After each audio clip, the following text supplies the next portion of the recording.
Confidently बैठना। तो इस लेक्चर के थ्रू मैं लीनियर अलजेब्रा आज का टॉपिक स्टार्ट कर रहा हूँ from the basic level to advance level, so that you could feel the confidence and you can secure good marks in GATE exam. तो लीनियर अलजेब्रा क्या होता है बच्चों, आइए वहां से स्टार्ट करते हैं कि लीनियर मतलब पावर वन, किसी भी वेरिएबल का पावर वन। तो यहाँ पर मैं सपोज लिख देता हूँ पावर वन। एंड अलजेब्रा सबको पता है क्या है। Algebra is mathematical operations. It is the study of mathematical operations performed within variables and coefficients। ठीक है, वेरिएबल्स एंड कोफिशिएंट्स के बीच में जितने भी मैथमेटिकल ऑपरेशंस हैं वो परफॉर्म हो रहे हैं, उनके स्टडी को क्या बोलते हैं, अलजेब्रा। अब ये बताइए कि यहाँ पर अगर एग्जांपल के थ्रू अगर समझना चाहे तो ये देखिए 2x + 3y = 4 and 4x - y = 3। So these all are equations.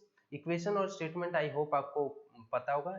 Equation is something जिसकी वैल्यू जो है x या y जो भी वेरिएबल है उसकी वैल्यू उस इक्वेशन में पुट करने पे सेटिस्फाई करेगी। But statement can vary according to the people.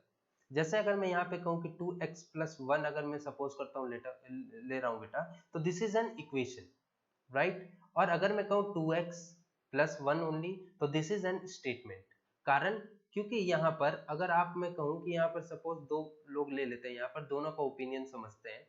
को एक बोल रहा है कि यहाँ x की वैल्यू 0 होगी, तो आप रख दीजिए आंसर 1 आने वाला। और एक बोल रहा है कि इसकी x की वैल्यू जो होगी वो 1 होगी, तो आप यहाँ 1 रखेंगे तो आंसर डिफरेंट आएगा। इसका मतलब the output is totally dependent on the input of the people. वो वेरी करेगा तो आंसर भी वेरी करेगा। That is statement. स्टेटमेंट कभी भी यूनिवर्सल ट्रूथ नहीं होता, सबके लिए डिफर कर सकता है। बट इक्वेशन यूनिवर्सल ट्रूथ होता है। जैसे अगर मैं x की वैल्यू यहाँ पर एक ही ला सकता हूँ, क्यों, क्योंकि पावर 1 है, जो कि आप पॉलिनोमियल में पढ़े होंगे कि नंबर ऑफ पावर या डिग्री के बराबर ही सॉल्यूशन होता है या रूट होता है या कैरेक्टरिस्टिक इक्वेशन होता है। तो यहाँ पर पावर 1 है तो यानी इसका आंसर भी 1 होगा, जो कि x की वैल्यू होगी। तो x की वैल्यू में क्या रखूं ताकि सेटिस्फाई करे, तो यहाँ पर एक ही वैल्यू मिलेगी सबको जो कि इसको सेटिस्फाई करेगा, एंड दैट इज -1/2। तो this was the concept for statements and equation. I hope आपको अब ये डाउट क्लियर हो गया होगा कि स्टेटमेंट और इक्वेशन में फर्क क्या है सर। नाउ अब हम यहाँ पर समझते हैं कि बेटा ये इक्वेशन दियो है सपोज करो, और आप इसके डिफरेंट मेथड्स जानते हो। कौन कौन से मेथड जानते हो सर? हम सब्स्टिट्यूशन मेथड जानते हैं, इसको सॉल्व कर सकते हैं सब्स्टिट्यूशन मेथड से, डेफिनेटली आप कर सकते हो। Cross multiplication, there are numerous of method to solve these equations, है ना। Cross multiplication, right. Elimination method, है ना, एलिमिनेशन मेथड भी जानते हो आप, है ना। बट अगर मैं कहूँ कि अगर मैं इक्वेशन 3 डिजिट का या 4 का दे रहा हूँ, है ना, जैसे कि यहाँ दो ही इक्वेशन है, अगर मैं कहूँ x + 2 = 1, तो यहाँ पर 2y, सॉरी, x + 2y = 1, तो यहाँ पर लिटिल बिट डिफिकल्ट हो जाएगा substitution, cross multiplication, elimination solve करना। कर सकते हो आप, but there are different aspects of the questions. कोई जरूरी नहीं कि आपको हमेशा रूट्स ही पूछे, वो बहुत कुछ पूछ सकता है। तो there is another method called matrix method. Matrix method से हम लोग इन इक्वेशंस को सॉल्व करते हैं। और अगर स्टडी कर रहे हैं मैट्रिक मेथड से सॉल्व करके, तो उस स्टडी को क्या बोलते हैं? Linear algebra. क्या बोलते हैं? Linear algebra. यानी इस चैप्टर में हम वेरिएबल्स, कोफिशिएंट्स एंड कांस्टेंट्स देखेंगे, but in the form of matrices. Now let's start with the definition part कि मैट्रिसेस होते क्या है। आइए देखते हैं। मैंने पहले से लिख रखा है ताकि वीडियो लेंथी ना हो जाए और टाइम वेस्ट ना हो, है ना। जो समझाने का पोर्शन होगा मैं लाइव समझाऊंगा, ठीक है। So according to the definition, a set of mn terms, कितने टर्म्स हैं? m या n टर्म्स होंगे। वो दोनों हो सकते हैं, रियल हो सकते हैं, कॉम्प्लेक्स नंबर भी हो सकते हैं, जो कि किस फॉर्म में अरेंज्ड हैं? रेक्टेंगुलर एरे के फॉर्म में। आप एग्जांपल यहाँ पर देख ही रहे होंगे कि किस फॉर्म में अरेंज्ड है। यहाँ पर आप देख सकते हैं बॉक्सेस बने हुए हैं और रेक्टेंगुलरली इस तरीके के शेप में आ रहा है ना। तो इस तरीके के शेप में आ रहा है। तो अ सेट ऑफ नंबर्स, रियल हो या कॉम्प्लेक्स हो डजंट मैटर, जो कि अरेंज्ड है रेक्टेंगुलर एरे के फॉर्म में, जहां पर पर्टिकुलर नंबर ऑफ रोज होते हैं and particular number of columns होते हैं। Let's say m number of रोज होते हैं and n number of columns होते हैं। उन्हीं को क्या बोलते हैं, इस रिप्रेजेंटेशन को क्या बोलते हैं, मैट्रिक्स। समझ में आया? इस मैट्रिक्स को आप देख सकते हैं यहाँ पर A is the name of the matrix, तो यहाँ पर मैं लिख देता हूं name of the matrix, got it. और यहाँ पर बच्चों आप देख रहे हो कि these all are elements inside a box, open box, तो ये इसी तरीके से रिप्रेजेंट होता है। यहाँ पर A is the matrix name, right.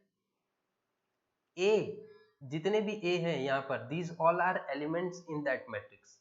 जैसे 5 एलिमेंट्स हो सकते हैं, 6 एलिमेंट्स हो सकते हैं, 10 एलिमेंट्स हो सकते हैं, 20 एलिमेंट्स हो सकते हैं, तो number of elements are there, है ना। I इज द पोजीशन, आप देख सकते हैं यहाँ पर जो ये है, ये जो मैट्रिक्स है, इसको कॉम्पैक्ट फॉर्म में हमने रिप्रेजेंट किया है, इस तरीके से रिप्रेजेंट होता है।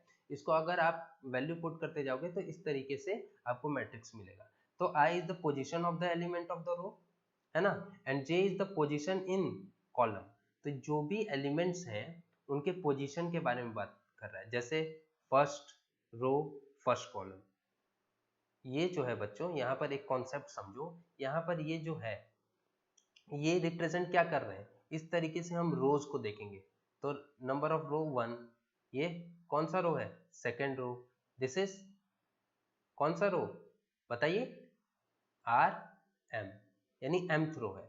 और इस तरीके से हम लोग क्या देखेंगे, कॉलम देखेंगे, C2 एंड कॉलम्स कितने हैं, Cn।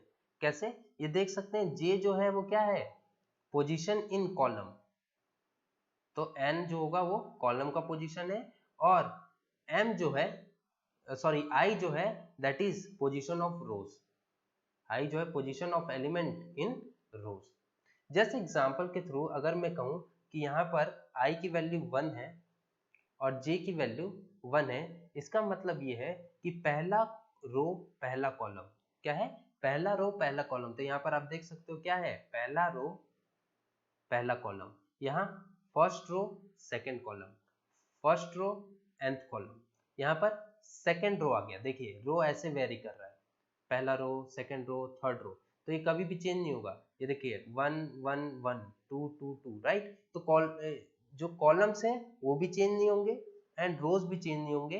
तो पहले रो में सभी 1 1 है आई की वैल्यू, एंड कॉलम चेंज हो रहा है। देखो first row first column, this is first row second column, this is first row nth column, again second row first column, second row second column, second row second nth column, got it। और वैसे ही mth row first column, यहाँ पर mth row nth column। तो ultimately अगर example के through आप easily समझना चाहते हैं कि ये किस तरीके से दिखेगा, तो आप ये समझ लीजिए कि यहाँ पर 2 1 0 -1 4 5, यहाँ 0 0 -1, इस तरीके से आपको मैट्रिसेस दिखेंगे। कोई जरूरी नहीं कि 3 यहाँ पर 9 एलिमेंट्स ही हो, 5 6 कैसे भी हो सकते हैं, वो हम लोग टाइप्स ऑफ मैट्रिसेस में अभी देखेंगे।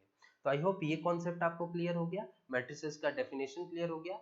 और बच्चों यहाँ जो m और n है दैट इज द m और जो n है that is the number of rows and columns. तो आप बताइए यहाँ पर टोटल रोज कितने हैं, तो पहला रो सेकेंड एंड थर्ड, तो m इज नंबर ऑफ रोज, यानी m क्रॉस n में नंबर ऑफ रोज कितने हैं 3 एंड कॉलम्स कितने हैं फर्स्ट सेकेंड एंड थर्ड। तो 3 क्रॉस 3 का मैट्रिक्स है, इसको 3 मल्टीप्लाई बाय 3 नहीं करते हैं हम, 3 क्रॉस 3। तो आई होप ये कॉन्सेप्ट आपको क्लियर हो गया बच्चों, है ना।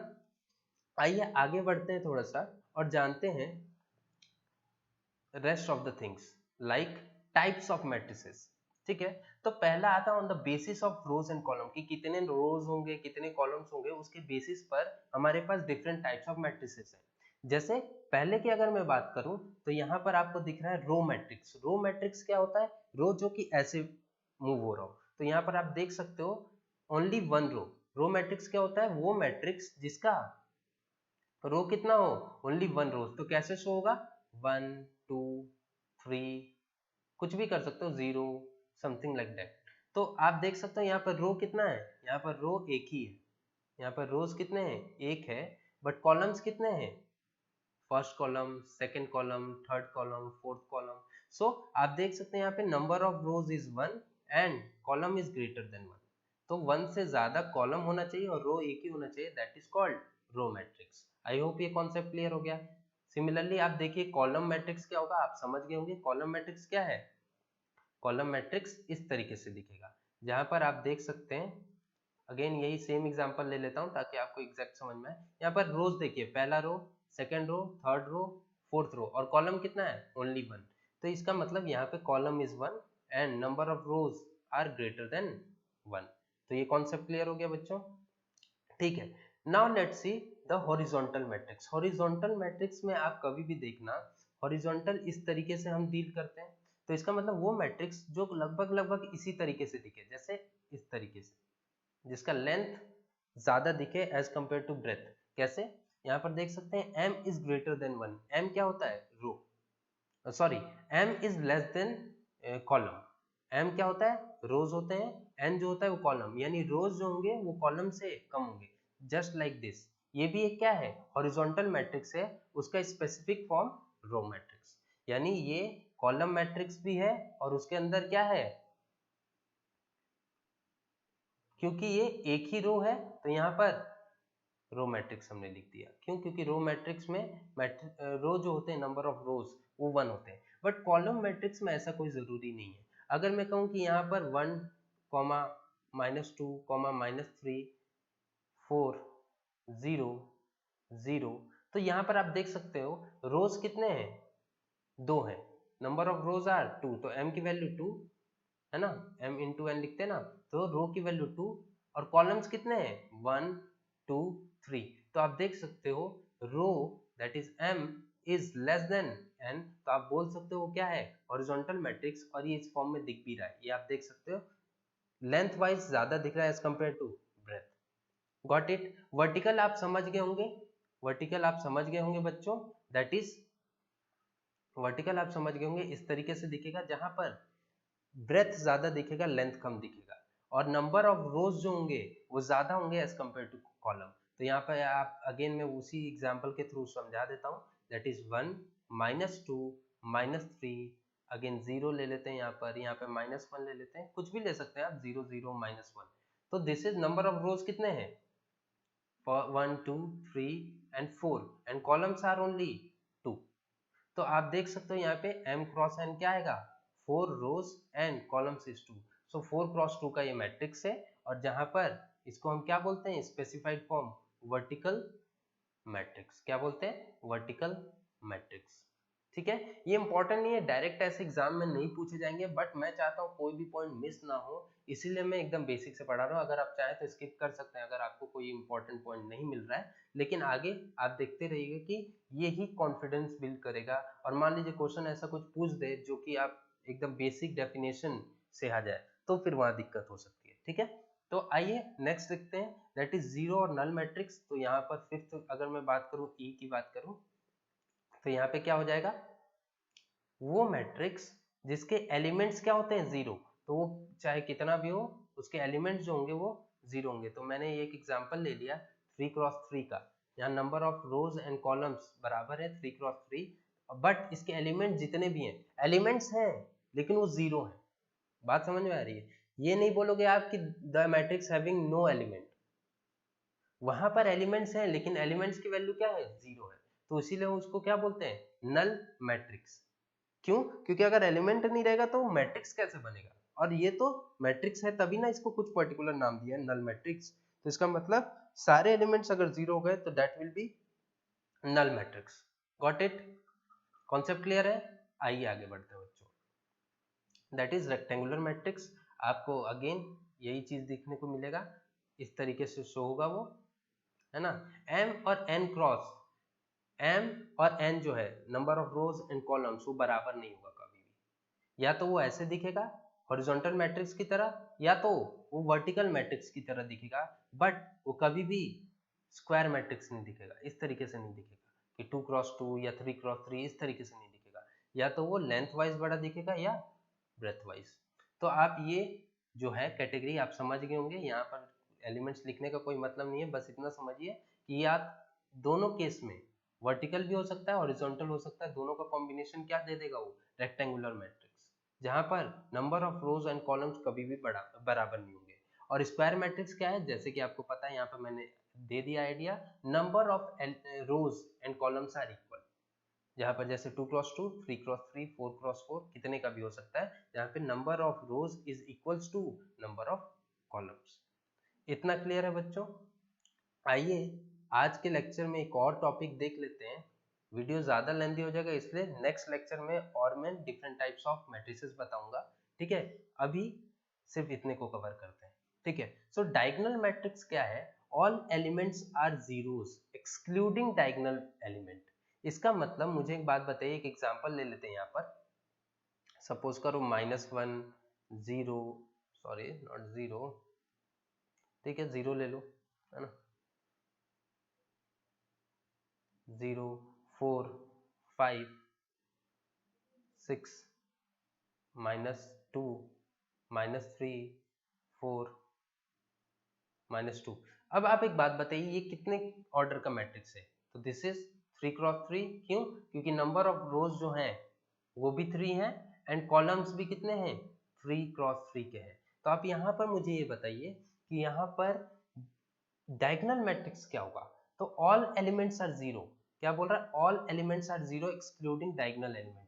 तो मुझे सबसे पहले यहाँ पर ये बताइए कि डायगोनल एलिमेंट्स क्या होते हैं। तो दीज आर डायगोनल एलिमेंट्स। क्या होते हैं? ये डायगोनली आप देख रहे हैं, दीज आर डायगोनल एलिमेंट्स, ठीक है? कुछ लोग बोलेंगे कि ये भी तो डायगोनल होगा, but I am talking about principal diagonal. Principal मतलब पहला डायगोनल, मेन डायगोनल, ठीक है? मेन डायगोनल के जो वैल्यूज होनी चाहिए वो क्या होनी चाहिए?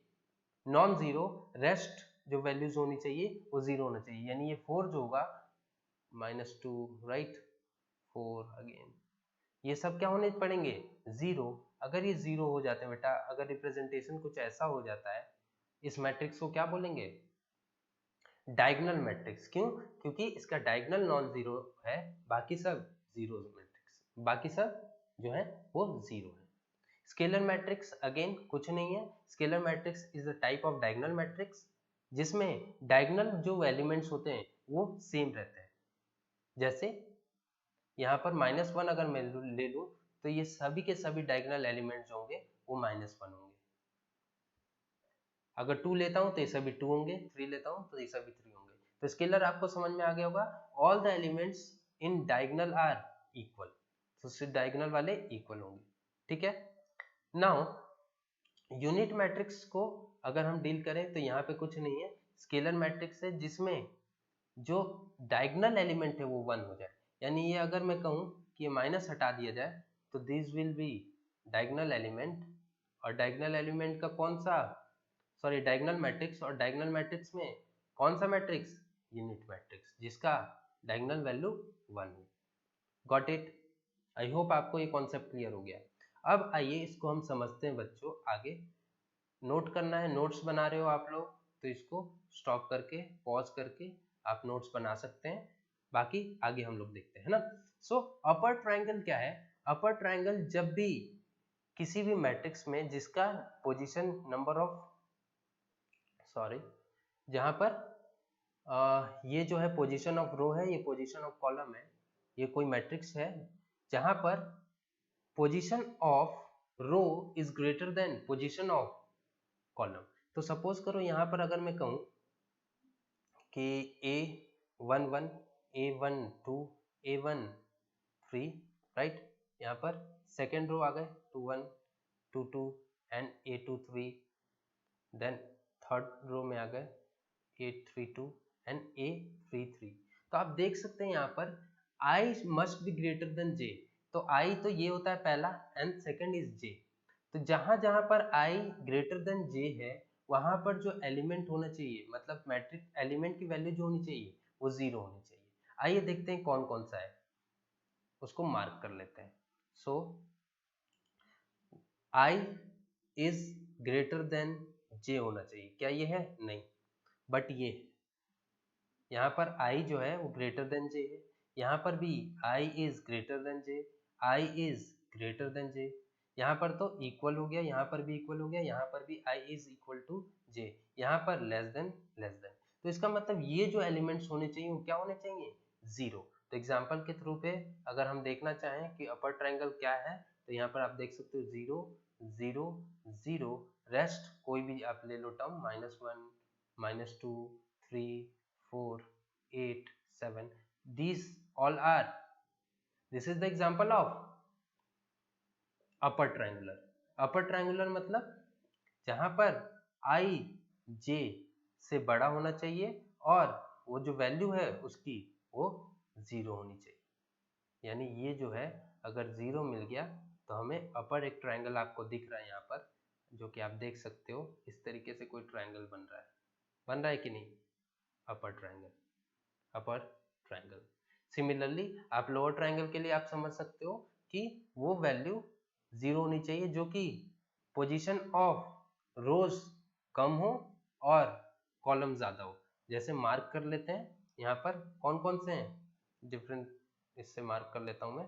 लाइक ये जो है ये इक्वल है, ये इक्वल है, ये इक्वल है, ये ग्रेटर है, ये भी ग्रेटर है, ये भी ग्रेटर है, क्या जे ग्रेटर है आई से। इसका मतलब ये जो एलिमेंट्स हैं वो 0 होने चाहिए, बाकी 0 नहीं होने चाहिए। एग्जाम्पल आपको आई होप समझ में आ गया होगा, इस सबको नॉन जीरो कर दो, इन सबको बस इन तीनों को जीरोस कर दो। तो जब आप फाइंड आउट करेंगे तो आप देखेंगे कि ये जो है लोअर ट्रायंगल दे रहा है, इसीलिए इसका नाम क्या हो गया, लोअर ट्रायंगुलर मैट्रिक्स। तो आई होप पूरा कॉन्सेप्ट क्लियर हो गया। नेक्स्ट लेक्चर में हम लोग डिफरेंट टाइप्स ऑफ और मैट्रिसेस देखेंगे। वीडियो लेंदी हो गया है इसलिए मैं बोल रहा हूँ कि नेक्स्ट लेक्चर में देखेंगे। और उसके बाद हम लोग ऐसे